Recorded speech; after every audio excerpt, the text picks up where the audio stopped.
আওয়ামী লীগ নেতাকর্মী তারা মনে করছে প্রেক্ষাপট চেঞ্জ হলে বা কোনো একদিন ক্ষমতায় আসলে তাদের এই রায় কোনোভাবে কার্যকর হবে না, তারা রায় থেকে মুক্তি হবে আদালতের মাধ্যমে।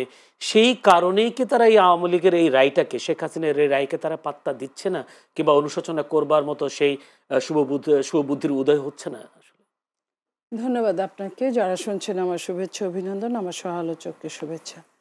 দেখেন, এইখানে এই দেশের কালচারটাকে আপনাকে দেখতে হবে। এই দেশের কালচারে কোনো সরি বলতে কোনো শব্দ নাই। এটা খুবই দুঃখজনক। একটা জাতি, এতগুলো মানুষ, ছোট্ট একটা দেশ, আমাদের অর্থনৈতিক অবস্থা দুর্বল, এই এত কিছুর মধ্যে বিদেশি প্রবাসী ভাই বোনেরা টাকা পাঠালে আমরা চলতে পারি, নইলে পারি না। গার্মেন্টসের কিছু টাকা আসলে আমরা চলতে পারি, নইলে চলতে পারি না। এই জায়গায় রাজনৈতিক অস্থিরতা, বহুকালের একটা রাজনৈতিক অস্থিরতা, কখনো কম কখনো বেশি। কিন্তু আপনি খেয়াল করেন যে এখানে সরি বা ভুল হয়েছে বা এটা আমাদের চরম বিপদে পড়লেও দেখেন যে এই যে ক্ষমার কথাগুলো, আমি ৭১-এর ক্ষমাও বলি, ওইখানেও কিন্তু যদি তবে আছে, যদি তবে আছে, যদি আমার ভুল হয়ে থাকে। সে ভুল হয়েছে কিনা এত বছরও ক্লিয়ার না, ঠিক একই জায়গায়। আমি শুধু তাদেরকে আমি এটা এক্সাম্পল টানলাম। একই জায়গায় আপনি দেখেন, এরশাদ কি কখনো বলেছিল যে সে স্বৈর শাসক ছিল, সে ভুল করেছিল, জেল খেটেছে কিন্তু অনেক দিন। তারপর আর মানে ড্রয়িং রুমের বিরোধী দল ছিল, একটা সরকারের পেটের মধ্যে ঢুকে গিয়ে নিজের অস্তিত্ব বিলীন করে দিয়ে তাকে টিকে থাকতে হয়েছে। তারপরেও তার কিন্তু বাহ্যিকভাবে তার কোনো সরি ছিল না, যে ঠিক আছে আমি স্বৈরাচার ছিলাম, আমার এটা ভুল হয়েছিল, বাট আমি এখন চাই, আমি জনগণের কাছে সরি এবং আমি এখন চাই ভালো কিছু করতে। ঠিক একই জায়গায় আজকে আওয়ামী লীগ যে কাজটা করছে, কত বড় একটা দল ছিল, দলটাকে ধ্বংস করে দিল শেখের বেটি। যেটা মানুষ বলে, যে কথাটা ফুয়াদ সাহেব বললেন, যে শেখ মুজিব যে ভুলটা করেছিল, পারলে শেখ হাসিনা সেই জায়গা থেকে উতরে আসতে পারতো। মেয়েরা কিন্তু, আমি মাঝে মাঝে একজন নারী হিসেবে নিজের বিবেক দিয়ে বলি যে পুরুষদের চেয়ে অনেক ক্ষেত্রে মেয়েরা কিন্তু খুব ট্রান্সপারেন্ট, তারা কিন্তু সততা নিয়ে চলতে চায়, তুলনামূলক হৃদয় দিক থেকেও কোমল থাকে।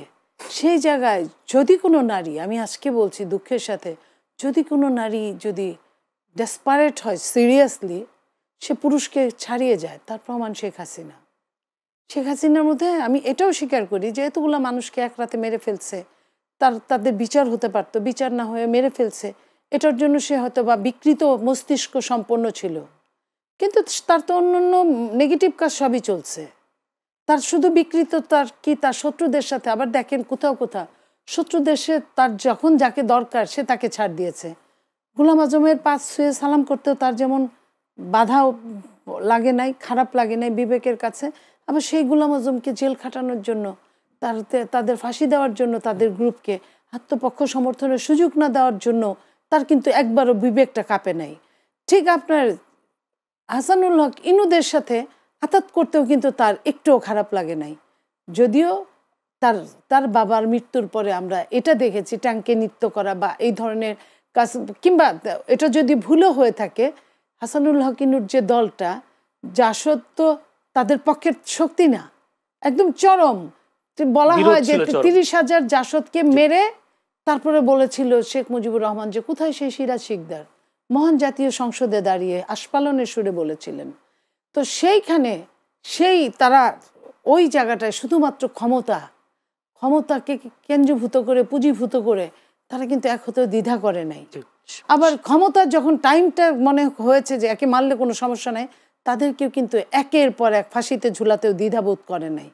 ওই মানুষটা আজকের এই দিনে যখন আপনার আমার নাগালের বাইরে, এবং যাদের ইশারায় তার উঠা এবং বসা তাদের সম্পূর্ণ হস্তগত যে মানুষটা, সে মানুষটা ক্ষমা চাইবে, এটা আমি মনে করি না। আপনাদের দলের একজন নেতা ফজলুর রহমান নিশ্চয়ই আপনি বা জানেন, দীর্ঘদিন বিভিন্ন ধরনের বিতর্কিত বক্তব্য রেখে তাকে দল থেকে কিছুদিন স্থগিত রেখেছেন, পরবর্তীতে আবার নমিনেশন দিয়েছেন। এই ফজলুর রহমান তিনি বলেছেন যেই আদালতে অর্থাৎ যেই ট্রাইব্যুনালে রাজাকারদের বিচার হয়েছে সেখানে শেখ হাসিনার বিচার হওয়া জায়েজ হবে না। আমি একটা কথা বলি আপনাকে, রাজাকার কাকে বলে? আপনার আমার এখানে আমরা তিনজন দেশ নিয়ে কাজ করছি, সেই দেশের বিরুদ্ধে যে জিনিসটা যায়, যে করে, তিনজনের কেউ যদি করে সেও রাজাকার, তিনজনের বাইরে চতুর্থ জন কেউ যদি করে সেটা রাজাকার। রাজাকারের কোনো কিন্তু নির্ধারিত নির্দিষ্ট কোনো জায়গা নাই। একটা মানুষ যে কোনো সময় রাজাকার হতে পারে, কিন্তু একটা রাজাকার যে কোনো সময় মুক্তিযোদ্ধা হতে পারে না। তো সেইখানে উনি কাকে বলতে বুঝিয়েছেন আমি জানি না। আইন সবার জন্য, আমি বলছি আইন সবার জন্য সমান। ওই ট্রাইব্যুনালকে নিয়ে কিন্তু আন্তর্জাতিক অপরাধ ট্রাইব্যুনালকে নিয়ে সালাউদ্দিন কাদের চৌধুরীও বলে গেছেন, আমি চাই এই ট্রাইব্যুনালটা থাকুক এবং এই ট্রাইব্যুনালে একদিন শেখ হাসিনার বিচার হোক। সো পাপকে ঘৃণা করো, পাপীকে না। ট্রাইব্যুনালের বিচার হওয়া মানে ওটা ফেলে দেওয়ার মতো জায়গা বাংলাদেশে নেই। এক ধরনের রায়টাকে প্রত্যাখ্যান করলো কিনা আমি এটা আপনার দলের পক্ষ থেকে কোনো ধরনের বিবৃতি তো আসে নাই। বিএনপি একটা মধ্যপন্থা দল, বিএনপি অবজার্ভ করে ফজলুর রহমানের বিষয়, সবাইকে নিয়ে আমি বলছি, অবজার্ভ করে এবং একটা সময় সর্বশেষ সময়ে তাকে অ্যালার্ট করে। একবার উনি অ্যালার্ট হয়েছেন, আমরা একে মুক্তিযোদ্ধা হিসেবে তার বিপক্ষে চরমভাবে যায়নি, কিন্তু এটা যদি বলে এটা আমি তার পক্ষে এক হতে পারি না। এক্সাম্পল করে বলি, যিনি দলের বিরুদ্ধে গিয়ে কথা বলেছেন, যিনি বিতর্কিত বক্তব্য দিয়েছেন, তাকে স্থগিত করার পর আবার তাকে নমিনেশন দিয়েছেন। আপনাদেরকে আমরা সারা জীবন দেখেছি, বিশেষ করে বিগত 17 বছর ধরে টেলিভিশনে টক শো বললে আপনি রুমিন ফারহানার মতো ব্যক্তিরা কথা বলেছেন দলের হয়ে, কিন্তু সেই ত্যাগী নেতাদের কোনো ধরনের নমিনেশন না দিয়ে যিনি বিতর্কিত, এমন এমন শেখ হাসিনার মতো রায়ের বিপক্ষে যিনি কথা বলেন, এমন একজন ব্যক্তিকে বিএনপি ওন করে, আসলে বিষয়টা কি? আমি আসলে ওই কথার উত্তর আমি সরাসরি আপনাকে দিব না, তবে আমার সম্পর্কে যেটা বলছেন, আমাদের সম্পর্কে আপনি জানেন যে আমি সত্য কথা বলতে দ্বিধা করি না।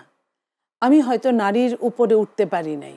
আপনারা এই পুরুষ শাসিত সমাজে, আপনাদের পুরুষ শাসিত সমাজের মাইন্ডসেট যতদিন মানে চেঞ্জ না হবে ততদিন যে কোনো দলে হোক, সে হোক আপনার ওই ফুয়াদের দলই হোক, আপনার দলই হোক বা আমার দলই হোক, যে কোনো দলে একজন নারীর উপরে উঠতে পারে না বলেই এই অবস্থাটা হয়।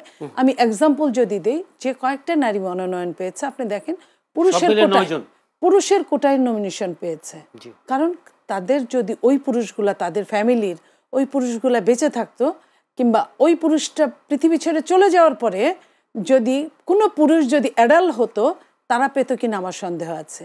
ঠিক একইভাবে আমি আমার, অথবা আপনি রুমিনের নাম বলেন, আরও আমাদের অনেকে আছে, শাম্মী আছে, হেলেন আছে, পাপি আছে, শিরিন সুলতান আছে, রানু আছে, অসংখ্য, যে মানুষগুলো 90 থেকে আন্দোলন করে, 90-এর আন্দোলন সাকসেস করে, তারপরে শেখ হাসিনার আন্দোলন সাকসেস করে, তারপরে 24-এর আন্দোলনও কিন্তু আমরা এক পা, আপনার ধরেন 5 তারিখে বিজয় হয়েছে, 4 তারিখে রাতেও সম্ভবত আমি 2-3টা টক শো করেছি।